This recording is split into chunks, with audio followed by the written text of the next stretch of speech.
महापालिका निवडणुकांसाठी दोन्ही राष्ट्रवादी काँग्रेस पक्ष एकत्र आले असले तरी निवडणूक झाल्यानंतर दोन्ही पक्षांनी युती करण्याबाबत कोणताही निर्णय झालेला नाही, असं उपमुख्यमंत्री अजित पवार यांनी खासगी वाहिनीला दिलेल्या मुलाखतीत म्हटलं.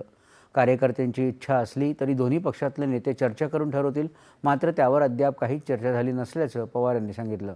मतांचं विभाजन होऊ नये म्हणूनच पुणे आणि पिंपरी चिंचवडमध्ये दोन्ही राष्ट्रवादी एकत्र आले असल्याचं अजित पवार म्हणाले.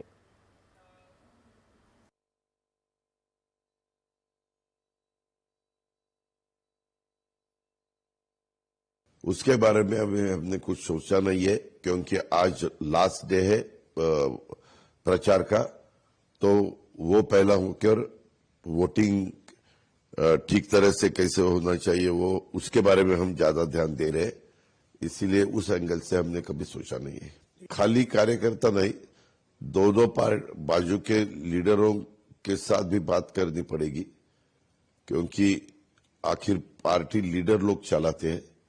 तो हमारे जो भी लीडर्स है उनके साथ हमें बात करना पड़ेगा. उनके लीडर जो है उनके साथ उनको बात करना पड़ेगा. राष्ट्रवादी काँग्रेस अनेक ठिकाणी भाजप आणि शिवसेना युतीसोबत एकत्र निवडणूक लढवत नाही, तरी हे चित्र फक्त निवडणुकांपुरतंच आहे. मुख्यमंत्री देवेंद्र फडणवीस आणि माझ्या नात्यावर कोणताही परिणाम होणार नाही, असंही पवार यांनी स्पष्ट केलं. दरम्यान अजित पवार यांनी आज पुण्यात धायरी इथं रोड शो करत प्रचार केला.